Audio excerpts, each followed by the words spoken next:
Guys, andito kami ngayon sa lugar ng Pilar. So makikita po natin ngayon yung vlogger na si Saitono.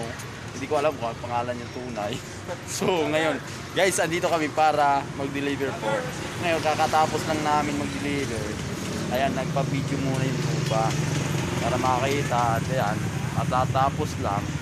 So ngayon, makikita po natin makakasama natin na trupa dito, si partner Labadja. Siya yung guardia na masipag at binabantayan talaga. Masuri talaga ang receiving talaga. Masasabi nga naman natin na talagang sa pagre-receive ay walang makakalagpas, ano? At walang masamang mangyayari pagka yan ang mabantay natin ng security sa LCC. Original Na King Edward. Diba? Sir, maraming salamat. Kumusta po tabi, sir, ang sa inyong 13-month fee and sahod sa ngayon, sir? Well, actually sa ngayon is under processing sa aming mula sa head office. Ang sabi nila, under processing. Okay, sir. Until now is waiting.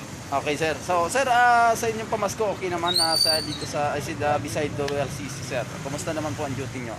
Ang duty namin dito is almost alertness, continuous, at wala naman kami masyadong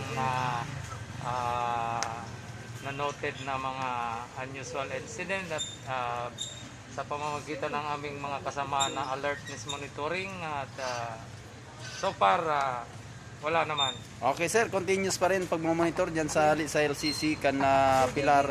Very active talaga si Sir Labadja. So itong guardian ng King Edward talagang masuri at minamonitor itong mga sa ating mga sinasabi nga na anti-COVID look.